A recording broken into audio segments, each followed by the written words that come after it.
untuk diri saya secara khusus dan juga kepada bapak-bapak dan ibu yang dirahmati Allah Subhanahu wa taala yang hadir di sini.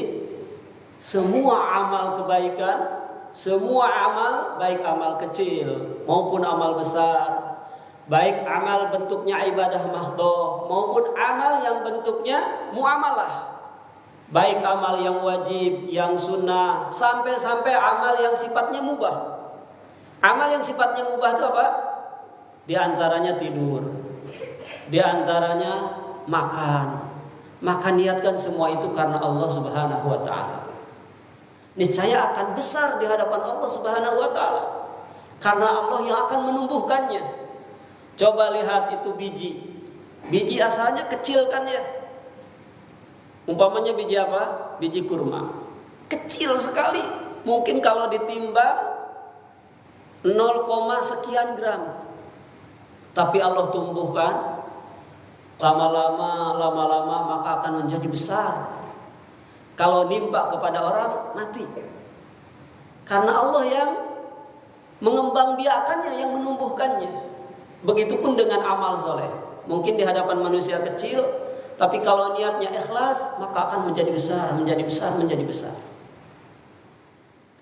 Dan karena niat juga, ini saya dapatkan dari Syekh Muhammad bin Ali bin Mukhtar Asy-Shinqiti. Perhatikan nih.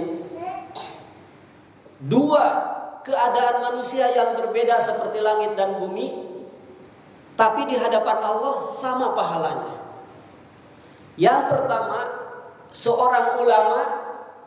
Orang ulama itu orang yang banyak ilmu, yang alim. Dia sama kedudukannya dengan orang yang bodoh, yang tidak punya ilmu. Pahalanya. Kemudian yang kedua, orang yang berderma, orang yang banyak sedekah, dengan orang miskin yang tidak sedekah, sama di hadapan Allah pahalanya. Oke, bagaimana bisa itu terjadi? Yang pertama, alim, seorang yang berilmu, diajarkan ilmunya, mungkin dia tulis kutub, tulis kitab-kitab, disebarkan ilmunya tersebut. Kemudian ini orang yang tidak berilmu iri terhadap orang yang berilmu tadi. Irinya itu dia mengatakan, ya Allah, seandainya saya diberikan ilmu seperti orang tersebut, seperti ulama tersebut, niscaya saya pun akan mengajar, niscaya saya pun akan menyampaikan ilmu, niscaya akan saya sebarkan ilmu itu. Disebabkan karena niatnya sama, niatnya ini karena Allah, keinginannya, maka Allah tulis bahwa orang tersebut sama seperti ulama yang menyebarkan ilmu. Allahu Akbar, besar. Kemudian yang kedua, orang yang dermawan, banyak hartanya, diberikan apa? Keluasan rezekinya oleh Allah Subhanahu wa taala. Siang dan malam dia berinfak.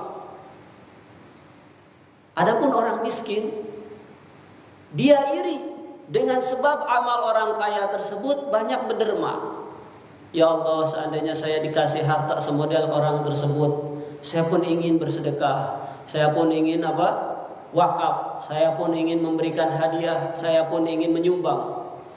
Maka dengan disebabkan niatnya tulus karena Allah Subhanahu wa taala, Allah tulis sama seperti orang yang berderma tadi. Allahu Akbar. Besar kan? Disebabkan apa? Disebabkan niatnya karena Allah. Jadi kembali lagi, inilah besarnya apa? Niat ikhlas. Tempo hari sudah saya sebutkan di sini. Jadi ikhlas ini, ikhlas karena Allah, tidak ada bandingnya di hadapan Allah. Suatu saat Allah ciptakan ini langit, ini bumi diciptakan, terjadi goyang. Maka Allah turunkan gunung. Ya, jadi Allah turunkan gunung sehingga bumi ini yang asalnya goyang diam. Jadi gunung ini adalah pasaknya daripada bumi. Maka para malaikat merasa kagum, takjub dengan apa? Dengan gunung ini. Kemudian malaikat bertanya kepada Allah Subhanahu wa taala, adakah yang lebih dahsyat daripada gunung? Maka dijawab oleh Allah, ada yang lebih dahsyat dari gunung, yaitu apa? Yang lebih dahsyat daripada gunung yaitu adalah besi. Dengan sebab besi, gunung yang begitu menjulang pun bisa rata lama-lama dikeruk. Kemudian bertanya lagi malaikat, ada yang lebih dahsyat daripada besi? Ada, yaitu apa? Api. Ada yang lebih dahsyat daripada api? Ada, yaitu air. Sedahsyat apapun api, dia akan padam dengan air. Maka para malaikat bertanya, ada yang lebih dahsyat lagi dari air? Ada, yaitu angin. Kemudian adakah yang lebih dahsyat dari angin? Dijawab ada, yaitu orang yang ikhlas karena Allah Subhanahu wa taala. Ikhlas itu letaknya di sini, di hati. Sebagaimana angin tidak terlihat, hanya terasa. Nah, begitulah orang yang ikhlas kepada Allah Subhanahu wa taala. Kembali lagi, wa ufiyat kullu nafsin, setiap jiwa akan diperoleh, dia ini akan memperoleh apa? Maka sahabat, semua persoalan yang pernah dikerjakannya akan ditampakkan. Maka kata Imam Al-Qurtubi, jika dia berbuat baik, insya'a, jika dia berbuat baik, in khairan fa khairun, kalau berbuat baik dia akan mendapatkan kebaikan.